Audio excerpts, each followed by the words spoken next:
of downloads versus BitTorrent, the peer-to-peer version of the site, and Britannica Online versus Wikipedia, content management systems versus wikis. And I want to take this as a starting point. I have broken this down into categories and added a little bit more to it because some of that terminology I want to use for looking at art.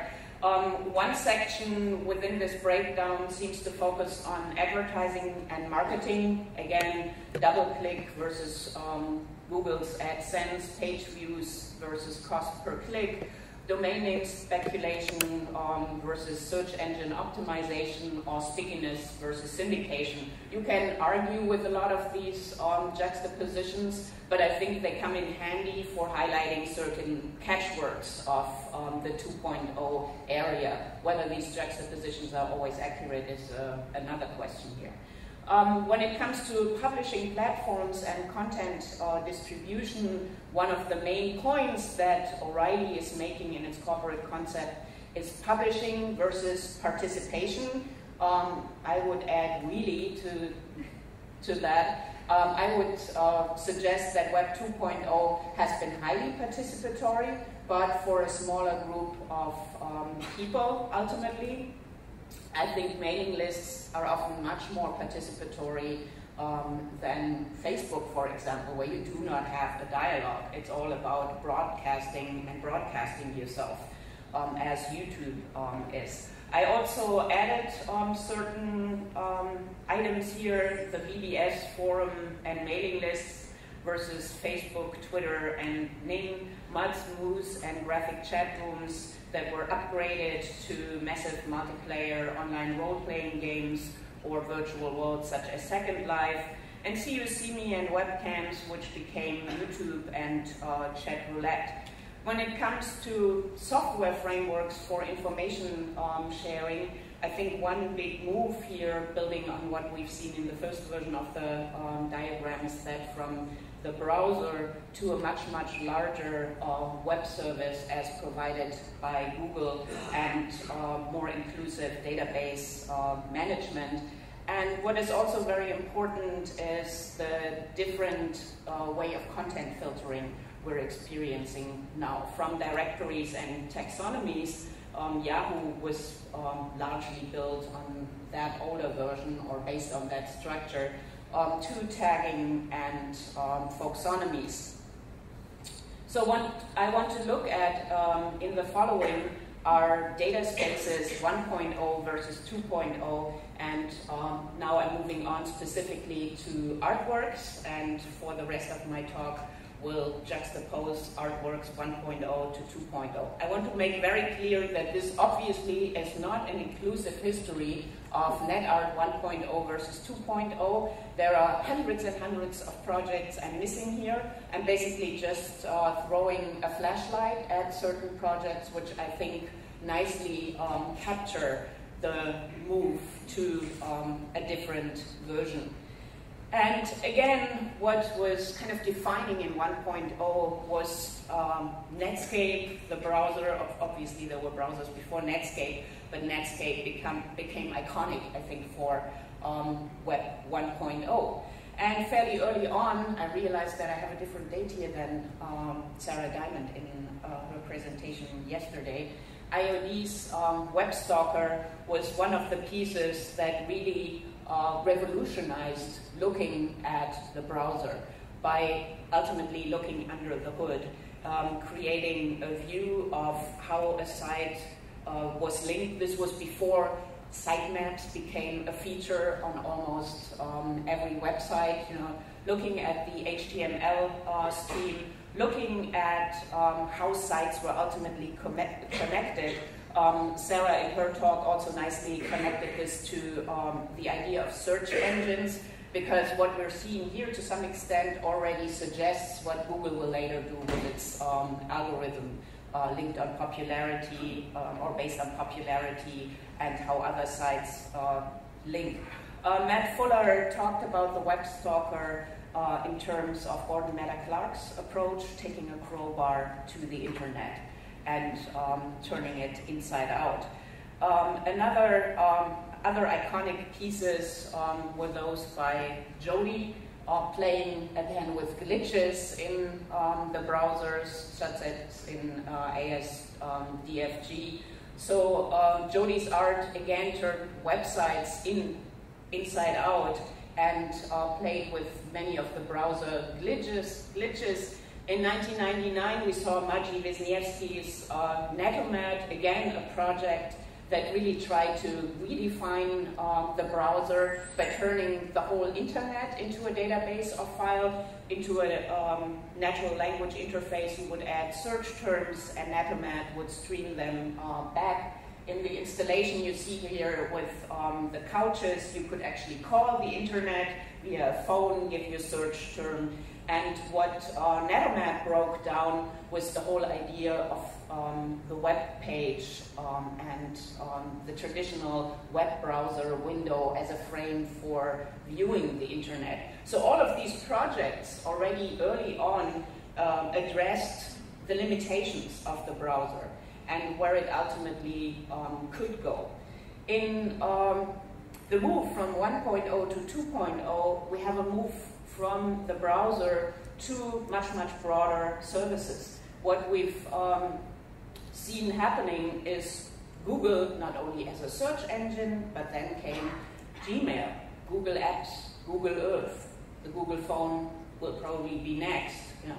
So Google became this overarching service and platform, and I think one of the projects that most radically engaged with taking that apart was Google Will Eat Itself by übermorgen Alessandro Ludovico and Paolo Sirio, which used Google's AdSense service to make money off of the ads and then invest that money into Google stock, ultimately trying to buy Google through its own advertising services. Of course, that's more of a conceptual act, but I think it very nicely captures this move from taking apart the browser to taking apart the service.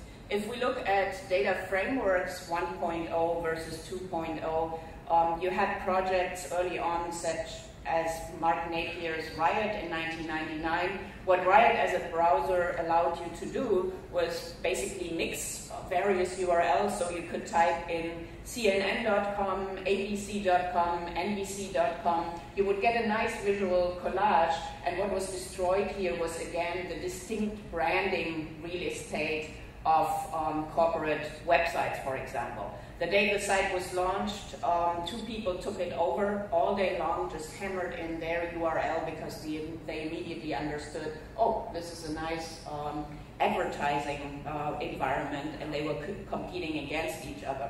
Of course, this was ultimately a very poetic, harmless intervention into the browser environment and playing with branding and corporate content.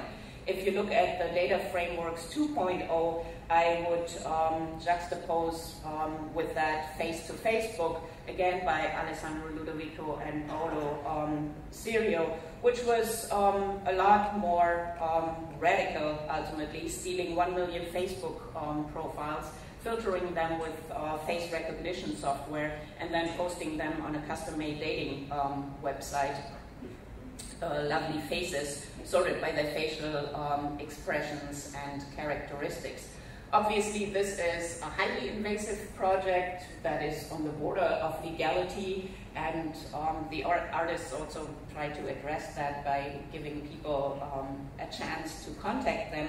But I think what this project ultimately does is make a very important point about how aggressive the platforms itself have become. I think even today many people do not understand what these little games that they play on Facebook really do, what their focus is, how their data is mined, how the ads are delivered to them, and how their content is being distributed. And this project made that blatantly obvious.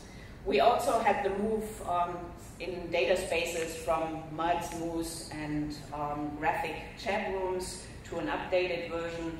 Adrian Janik and Lisa Brandeis early on in their desktop theater from 1997 invaded the graphic chat room, The Palace, and staged plays in it, such as Waiting for Godot. It was extremely funny to see what happened when the artists started to perform with their generic avatars in these spaces and the confusion surrounding them.